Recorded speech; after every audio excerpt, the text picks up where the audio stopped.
اهلا بيكم. ما تحتارش في شاليهات الساحل الشمالي، شوف الفيديو ده واختار مع تميم. النهارده هنشرح بريف كامل عن الساحل الشمالي بدايه من العلمين الجديده مرورا بخليج سيدي عبد الرحمن ومدينه الضبعه، خليج راس الحكمه، وكمان قريه سيدي حنيش. ساحل فرصه مميزه جدا جدا لو حضرتك بتدور على عقار. بنتكلم في مبيعات في الماركت في السنه اللي فاتت 320 مليار، كان نصيب الساحل فيها 80 مليار جنيه، يعني 25% من مبيعات الماركت السنه اللي فاتت كانت في الساحل الشمالي. والرقم ده انا متوقع شخصيا ان هو يوصل ل 40 و50% من التوتال بتاع المبيعات. لو محتاجين تفاصيل اكتر عن اي مشروع من اللي احنا اتكلمنا عليهم كلمني على الرقم ده واختار مع تميم.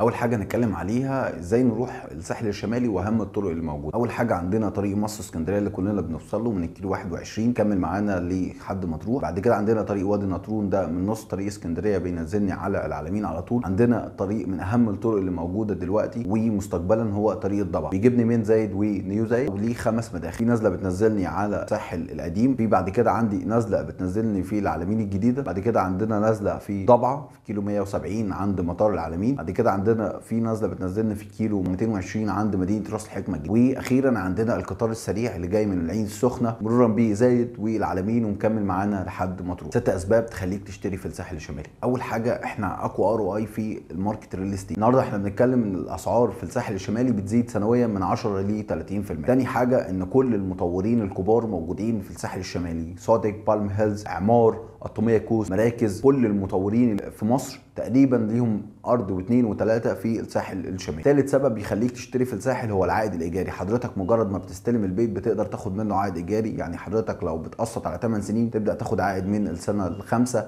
او الرابعه على حسب استلام حضرتك. رابع سبب الساحل الشمالي من اجمل السواحل في العالم. خامس سبب ان مبيعات الساحل الشمالي كانت بتمثل 25% من مبيعات الماركت السنه اللي فاتت. كمان ان الساحل الشمالي قريب جدا لسكان القاهره والمحافظات الجديده. خلينا نتكلم سريعا كده. الساحل بتقسم ليه 5 ديستنيشن. اولا عندنا العلمين الجديده، دي بتبدا من الكيلو 107 للكيلو 120. بعد كده عندنا خليج سيدي عبد الرحمن، ده بيبدا من الكيلو 120 للكيلو 145. بعد كده عندنا ضبعه بتبدا من كيلو 150 لكيلو 175. بعد كده عندنا خليج راس الحكمه بيبدا من الكيلو 180 بينتهي بالكيلو 230 بمدينه راس الحكمه. عندنا بعد كده قريه سيدي حنيش بتبدا بالكيلو 230 وبتنتهي بالكيلو 265. نبدا بمدينه العلمين الجديده. مدينه العلمين مدينه على مساحه 48000 فدان، الجزء الشاطئي فيها بيمثل حوالي 7300 فدان. مدينه فيها كل حاجه حضرتك محتاجها، فيها سينمات، فيها مطاعم. الكونسيبت بتاعها متقسم ليه. الجزء الاول ده بيكون الابراج، دي بتوصل ل 50 دور. بعد كده عندنا لاجون بمساحه 2000 فدان، عليها اكتر مشروع زي مزارين ايلاند ومزارين ابارتمنتس، دي تبع سيتي ايج. كمان عندنا بالم هيلز العالمين. عندنا كمان الداون تاون، ده مشروع لشركه سيتي ايج. وبعد كده عندنا مشروع ليفير ووينتر والحي اللاتيني بتاع الشركه السعوديه. كمان في مدينه فندقيه هتتعمل في العلمين الجديده بمساحه 2470 فدان اسمها ريفيرا، هيكون فيها حوالي 10000 غرفه فندقيه، فيها مارينا لليخوت، فيها مجموعه فنادق عالميه زي الماريوت وروتانا، فيها مجمع سينمات، فيها منطقه مولات، فيها منطقه كافيهات ومطاعم. دي طبعا استثماريا هتكون قويه جدا. حضرتك بتشتري شاليه قريب لمدينه فندقيه. طيب خلينا نتكلم كده عن الحاجات اللي موجوده في العالمين. اولا عندي الابراج، ده سعر المتر فيها حوالي 85000 جنيه، واحتمال سيتي ايدج يكون عندها لونش الصيف ده. بعد كده عندنا مزارين ابارتمنت ومزارين شاليه. مساحات الشاليهات بتبدا من 145 متر وسعرها بيبدا من 5 مليون جنيه، والاستلام بيكون في خلال سنه متشطب واقساط على 7 سنين. عندنا بعد كده منطقه الداون تاون، دي استلام فوري ب 15% بس داون بيمنت، والباقي اقساط على 7 سنين. اسعار الغرفتين بتبدا من 4 مليون جنيه والثلاث غرف بتبدا من 5 مليون جنيه. بعد كده عندنا مشروع بالم هيلز العالمين، مشروع فيه فيلل وشاليهات. الفيلل حاليا سولد اوت، في يونت واحده بس توان عامله حوالي 15 مليون. عندنا الشاليهات التوبات بتبدا من 7 مليون 800 والثلاث غرف بتبدا من 8 مليون 500. بيمنت بلان بندفع 10% داون بيمنت، 5% بعد 3 شهور، والباقي على 6 سنين، والدليفري في خلال 3 سنين. عندنا مشروعين لشركه نيو جنريشن. عندنا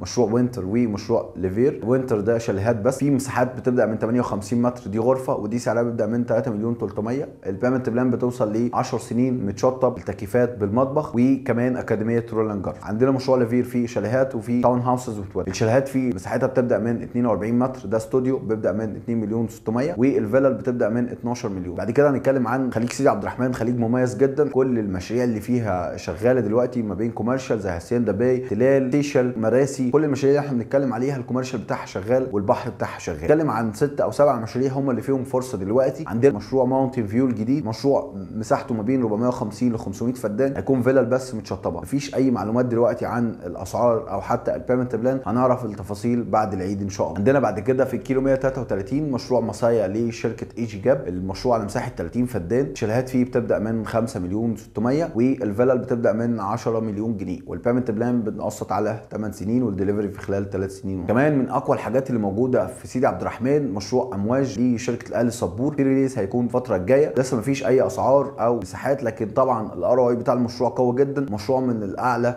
والاكثر طلبا في الساحل الشمالي. بعد كده عندنا في ريليز موجود دلوقتي في مشروع تلال في الكيلو 140، مساحات الشاليهات بتبدا من 130 متر، ده 3 غرف وده افريج سعره 6 مليون جنيه. تون هاوسز بتبدا من 200 متر ودي سعرها بيبدا من حوالي 15 مليون 500، والبيمنت بلان بتكون على 7 سنين. بعد كده عندنا مشروع زويا لاند مارك صبور، المشروع 120 فدان، الشاليهات بتبدا من 180 متر وسعرها بيبدا من 11 مليون جنيه. تاون هاوسز بتبدا من 15 مليون جنيه والبيمنت على 6 سنين. بعد كده عندنا مشروع بلايا لنيو جيزه الجمال، المشروع على مساحه 700 فدان في 2000 يونت بس. حرفيا احنا في نص الساحل، انت في كيلو 140 انت نص ساعه للعلمين، نص ساعه لراس الحكمه، ربع ساعه لمراسي. كمان المشروع موجود على خليج غزاله باي، الخليج عامل مصاد طبيعي للاموال. الشاليهات فيه بتبدا من 8 مليون جنيه والفيلل بتبدا من 9 مليون 600. البيمنت بلان بتكون على 4 أو 5 سنين والدليفري بيبدا من سنه لحد 3 سنين. هنتكلم دلوقتي عن مدينه الضبعه. مدينه الضبعه انا بشوف ان هي اقوى كوميرشال في الساحل الشمالي، فيها مطورين كبار جدا زي ووتر واي ولافيستا،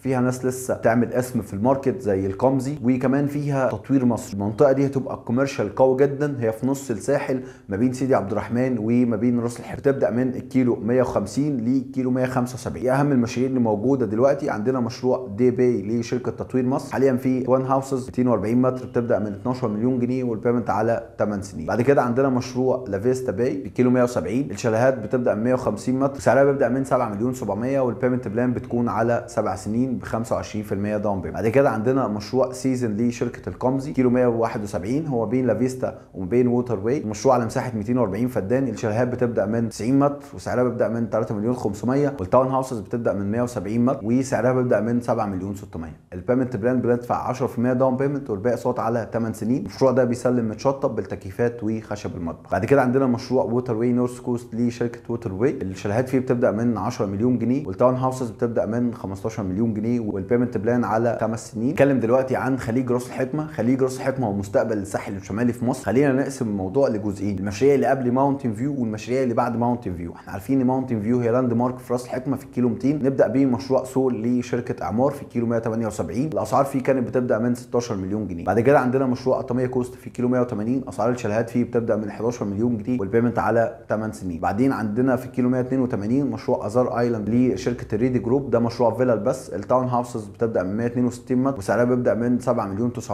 البيمنت على 8 سنين. بعد كده عندنا لونش قوي جدا في كيلو 185 مشروع سولت لشركه تطوير مصر، مشروع على مساحه 294 فدان، مشروع 80% منه شايف البحر، الشاليهات بتبدا من 4 مليون جنيه والتاون هاوسز بتبدا من 8 مليون 500، المشروع كله متشطب والبيمنت على 8 سنين. احنا بنكولكت اي اي دلوقتي 100,000 جنيه على الشاليهات و150,000 جنيه على الفيلا. بعد كده عندنا في الكيلو 188 مشروع جيفيرا لشركه انيرشيا، وكمان المراسم اشترت جزء من الارض على مساحه 400 فدان، احتمال تنزل بيها السيزون الجاي او مستقبلا. كيلو 191 عندنا مشروع ذا ماد لشركه بيبل اند بليسز، شركه جديده في الماركت، واحد من ضمن عائله العسال.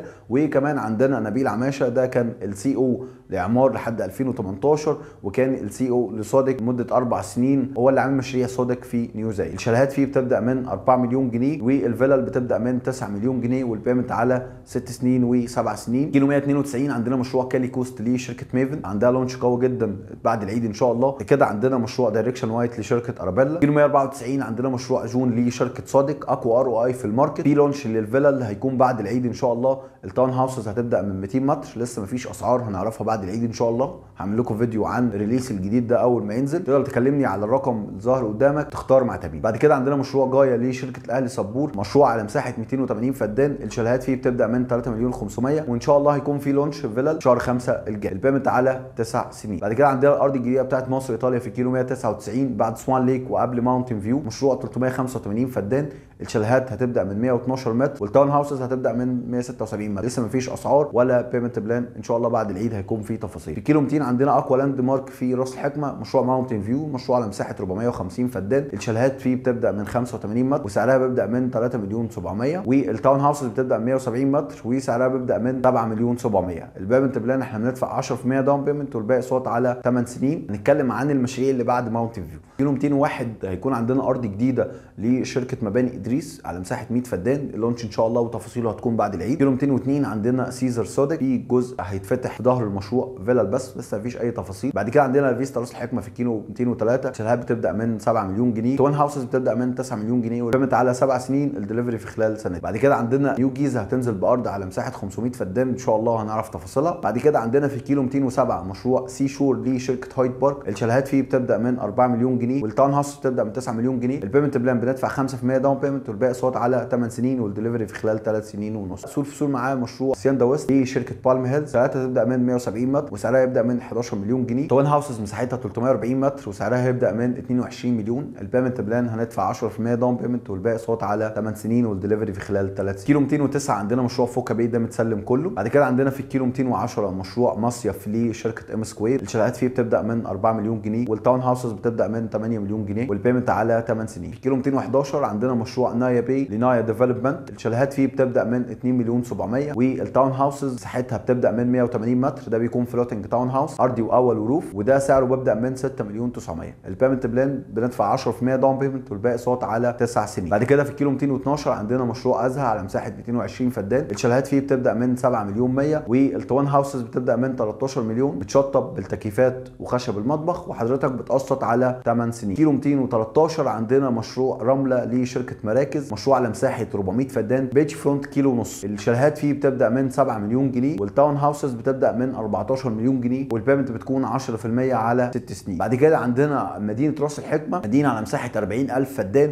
استثماريه، انها هتكون مدينه قويه جدا. حضرتك هي بتسيرف على اريا راس الحكمه وكمان بتسيرف على سيدي حنيش. بعد كده عندنا اريا سيدي حنيش، هي الجونه بتاعه الساحل الشمالي، واحده من اقوى الشواطئ اللي موجوده في العالم. سيدي حنيش واخده ترتيب رقم 10 على العالم، المالديف رقم 11. بنتكلم ان دي المنطقه الاليت بتاعه الساحل الشمالي كله، كلها قرى براند نيم. عندنا في كيلو 230 مشروع مرسى باغوش، الشاليهات فيه بتبدا من 10 مليون 500 والفيلل بتبدا من 15 مليون. البيمنت بلان بندفع 10% داون بيمنت والباقي صوت على 7 سنين. كيلو 243 عندنا مشروع سيلفر ساندز لباشمهندس نجيب سويرس على مساحه 500 فدان، الشاليهات فيه بتبدا من 9 مليون 300 والتاون هاوسز بتبدا من 19 مليون. البيمنت بلان بندفع 10% داون بيمنت والباقي صوت على 6 سنين والدليفري في خلال سنتين ل 3 سنين. بعد كده عندنا مشروع اس باي لشركه كليوباترا، الشاليهات فيه غرفتين بتبدا من 4 مليون جنيه ومساحتها فرنج 82 متر والثلاث غرف مساحتها فرنج 122 متر وسعرها بيبدا من 6 مليون جنيه والبيمنت بلان بتقسط على 7 سنين. انتظروا سيزون قوي جدا جدا في الساحل الشمالي، الساحل بادئ